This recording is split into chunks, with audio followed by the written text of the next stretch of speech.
New York City is just so known for the place where you could walk in any restaurant, doesn't matter what it looks like, and you're getting a good meal. And I don't think you can say that about any other city in the world. We're like a Spanish inspired tapas restaurant. We are known for our boozy brunch. If you go brunch in New York City, we're probably going to come up at least one out of three. We were on such a high. We were doing our best brunch numbers since ever. And then COVID. When I first opened, I would go home, just like I literally cry every night that I was, going to go home and kill my family and infect everybody with COVID. But you get over that fear. Third generation proprietor.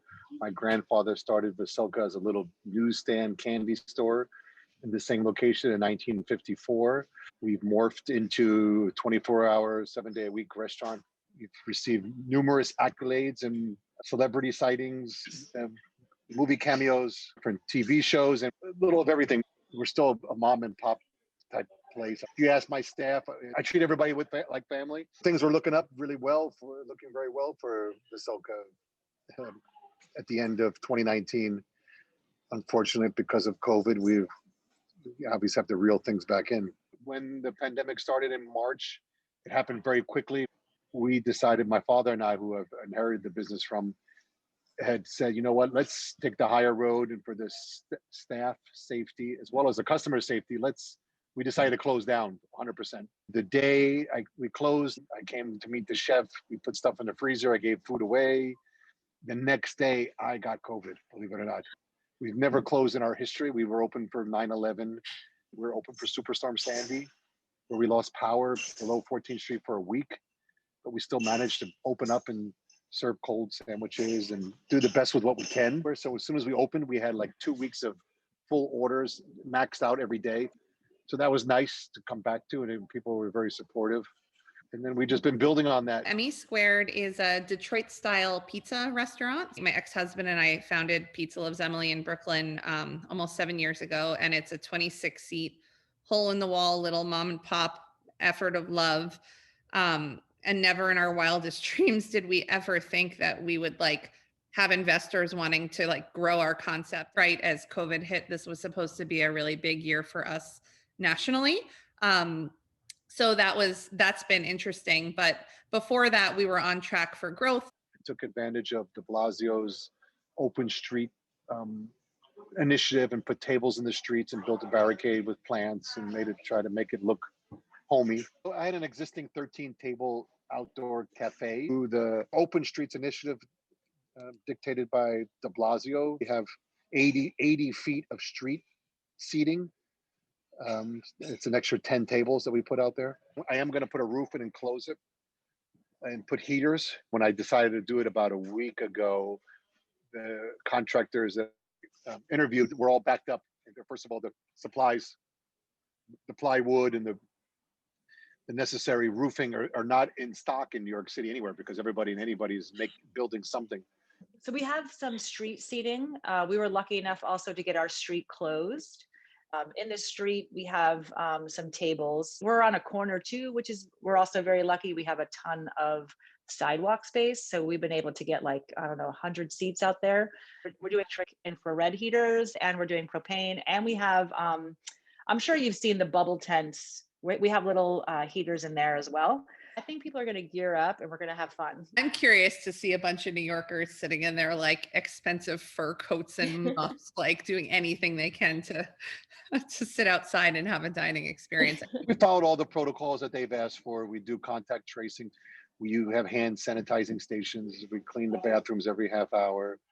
The staff are all required to wear masks. We have the employees coming in every day. We do temperature checks. They got to do a 4-question survey. No one's been sick since we reopened in May. I think that goes a long way of everybody taking the right precautions, following our lead. I was inspected every day for 2 months. The DOT, the DOB, the mayor's office, the SLA, oh my God, just honestly keeping sane, because all you think is you're going to get shut down. This is the moment that I'm not going to be doing something right that's going to shut me down. Getting people to put a mask on. I've had a drink thrown on me. I've had my life threatened. Those were annoying at the time, but now they've just become so normal. Oh, well, who cares? I try to keep positive I mean, I'm not gonna close. I'm gonna do whatever I can, even if it stays, if it's just takeout and delivery. If they close outside, they're saying now that if it hits 4%, restaurants are gonna be forced to close their outdoor dining. Honestly, I see it coming because they've been forewarning us all about this, about um, once it gets cooler and people congregate more inside. I don't foresee a good December, but I remain hopeful. I really do. But I am a realist. You got to think outside the box and try to be creative. It's trying to do whatever I can to stay open. More than 50% of the restaurants have closed in New York City. More than 80% of restaurants have not paid their rent. I mean, it's insane to think